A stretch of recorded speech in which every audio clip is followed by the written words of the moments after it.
Hi friends, నమస్తే. నేను మీ Vijaya Lakshmi. Welcome back to taste the best.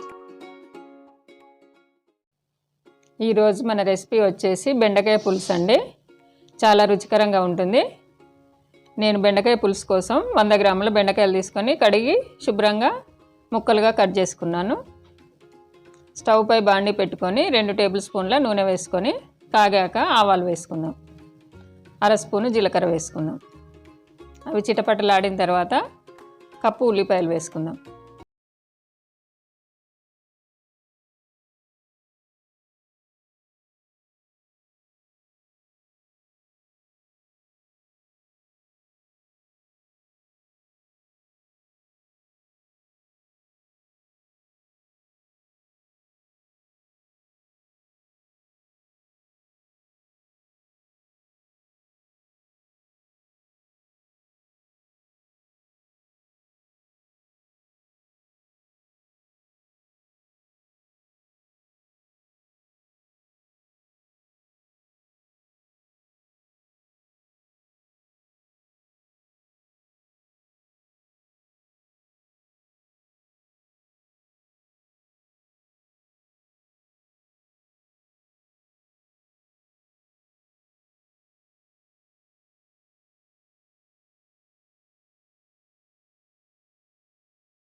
ఐదు నిమిషాలు ఉడకనిద్దాం.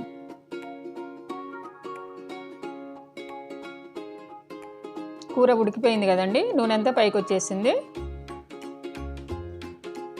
సర్వింగ్ బౌల్లోకి తీసుకుందాం. ఎంతో రుచికరమైన బెండకాయ పులుసు రెడీ అయిపోయింది కదండి. ఇంకెందుకు ఆలస్యం, మీరు వెంటనే తయారు చేసి మీకు ఎలా వచ్చిందో కామెంట్ సెక్షన్లో పెట్టండి. లైక్ చేసి సబ్స్క్రైబ్ చేసి పక్కనున్న బెల్ ఐకాన్ని క్లిక్ చేస్తే నా కొత్త నోటిఫికేషన్స్ అన్నీ మీకు వచ్చేస్తాయి. డిస్క్రిప్షన్లో పెట్టిన అన్ని సోషల్ మీడియా వెబ్సైట్స్ని ఫాలో అవ్వండి. మరో మంచి వీడియోతో మీ ముందుకు వస్తాను.